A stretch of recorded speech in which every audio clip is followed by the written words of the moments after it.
संगीतमाला भाग 25।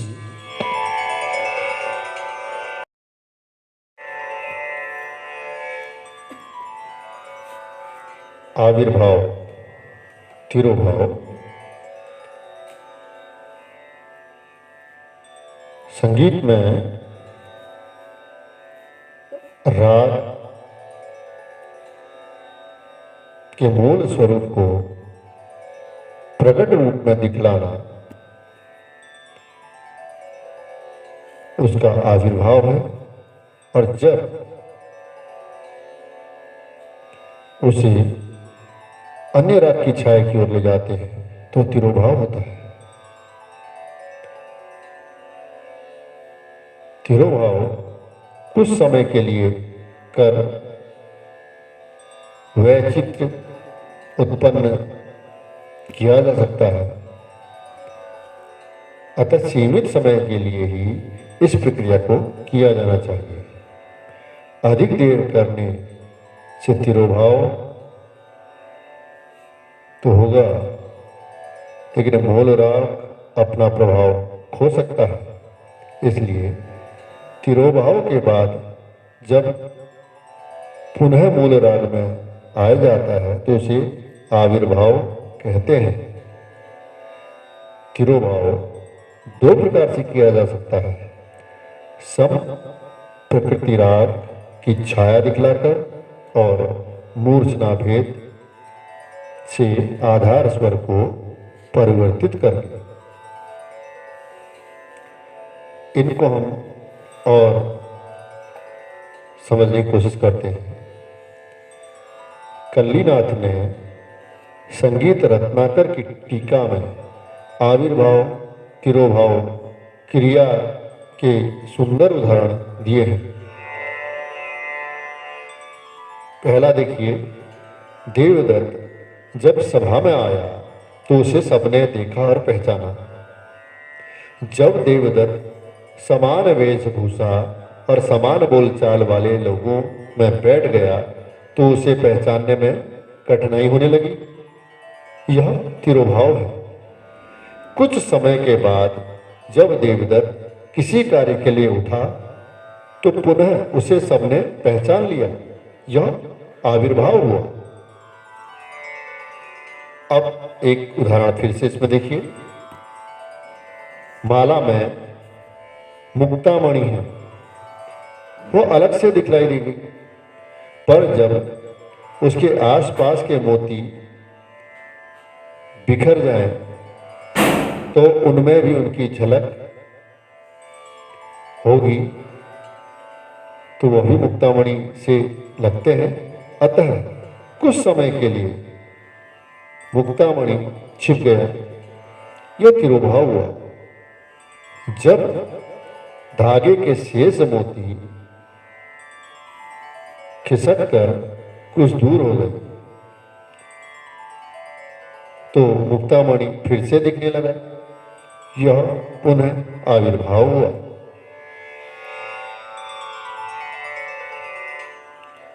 अब हम इन्हें उदाहरणों द्वारा आपको और समझाते हैं। पहला, सम प्रकृति राग की छाया दिखाकर। किसी राग को गाने बजाने के समय जब राग का प्रभाव पूरी तरह से छा जाता है तब उस राग से मिलते जुलते किसी अन्य राग के समान स्वर समूह जो दोनों रागों में समान रूप से आते हों, ऐसे स्वर समूह को गायक या वादक वैचित्र्य उत्पन्न करने के लिए प्रयोग करता है। इसके मूल राग कुछ समय के लिए छिप जाता है। इस छिपने की क्रिया को तिरोभाव कहते हैं। जैसे ही मूल राग में वह आएगा तो फिर से आविर्भाव होगा।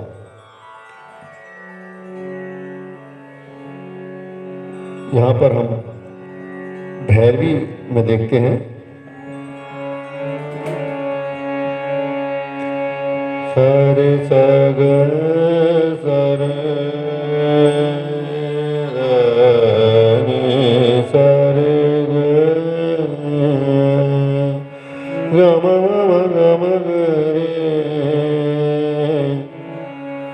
अब तिरोभाव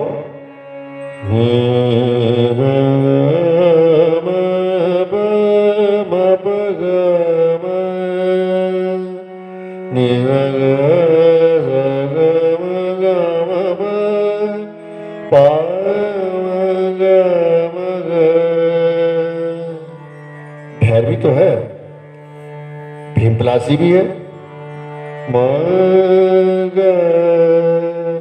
प म ग म ग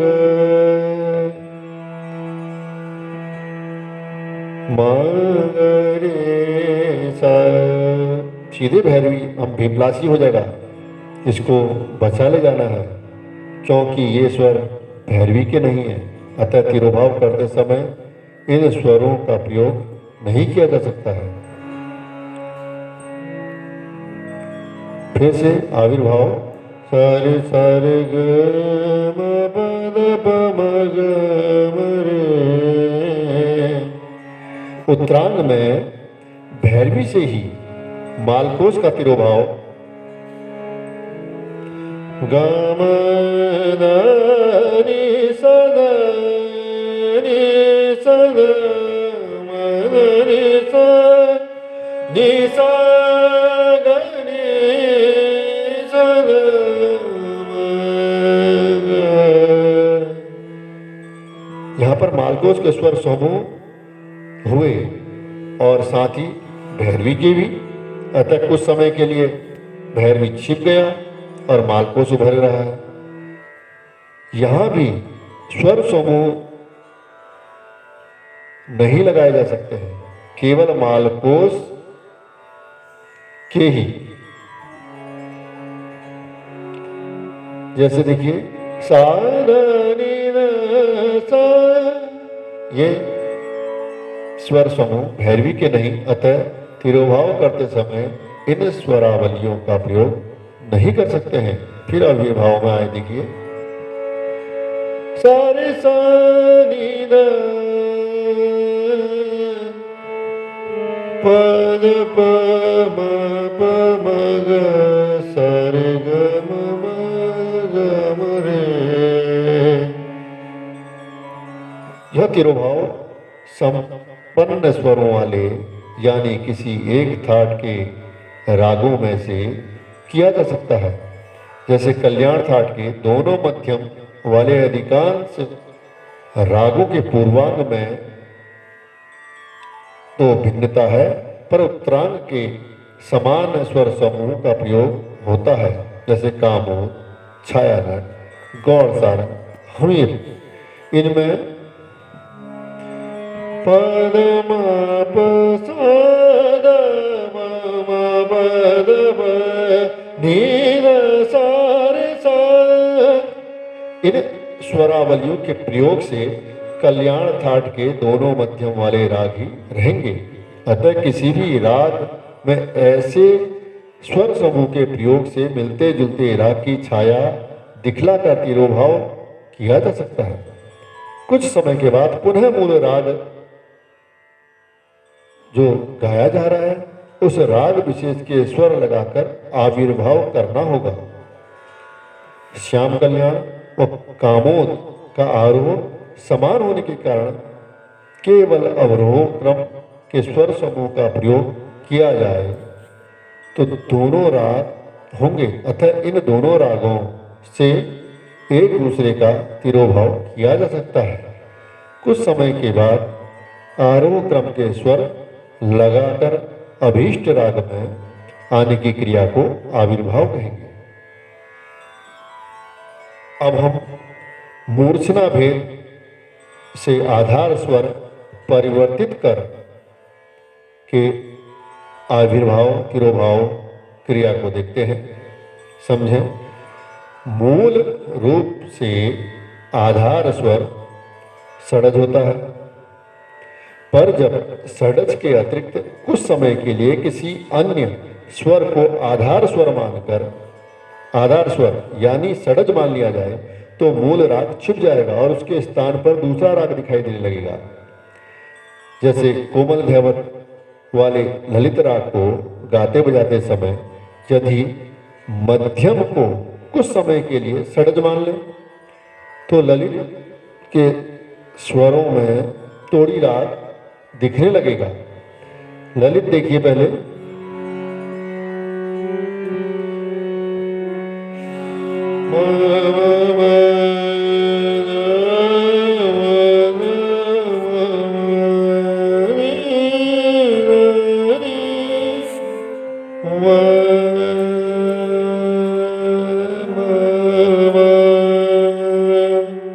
तोड़ी जब आएगा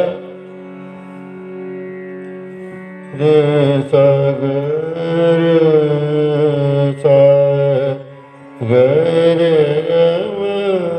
रे। यही स्थिति चंद्रकौश गाते बजाते समय होती है, और यदि मध्यम को षड्ज मान लें तो मधुकौश हो जाएगा। जैसे अब चंद्रकौश में चलते हैं, राम राम राम रे सा सा रे रे सा ग सा। मधुकौश पाएंगे सा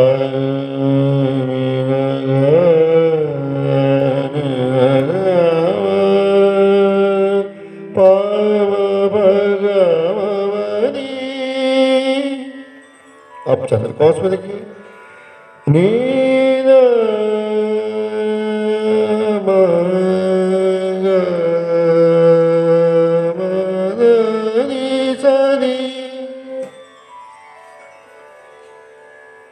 मधुकौश में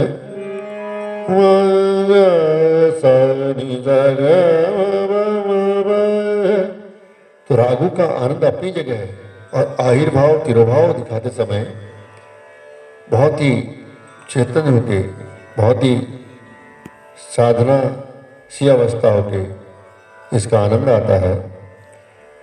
5 स्वरों वाले औडव जाति के रागों में यह क्रिया और भी आसान है। मालकोश के षड्ज को आधार स्वर मानने से मालकोश, कोमल गांधार को षड्ज मानने से बिलावल थाट का दुर्गा, मध्यम को आधार स्वर मानने से धानी, कोमल दैवत को षड्ज मानने से भूपाली, और केदार निषाद कोमल निषाद को आधार स्वर मानने से मधुमाद सारंग के स्वरांतर प्राप्त होंगे।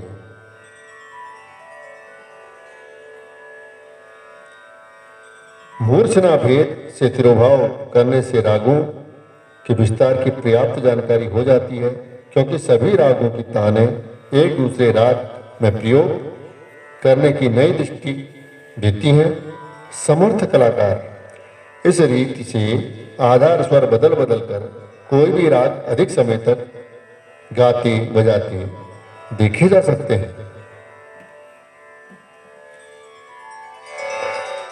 इस प्रकार हम देखते हैं कि मूल राग जो आविर्भाव है दूसरे राग की छाया को ले जाते हैं तिरोभाव, फिर लौट के जब आ रहे हैं मूल राग में जो हमारा वो आविर्भाव है, तिरोहित कर देना, फिर उसको आविर्भाव उसका कर देना।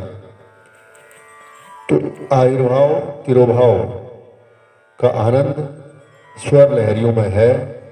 स्वर के साधक, संगीत के साधक, इसके जिज्ञासु, इसके लगनशील विद्यार्थी इस विधा को बहुत अच्छे से समझते हैं और इसका आनंद लेते हैं, क्योंकि ये योग की विद्या है, साधना की विद्या है, लगन की विद्या है, जो जिसमें जितना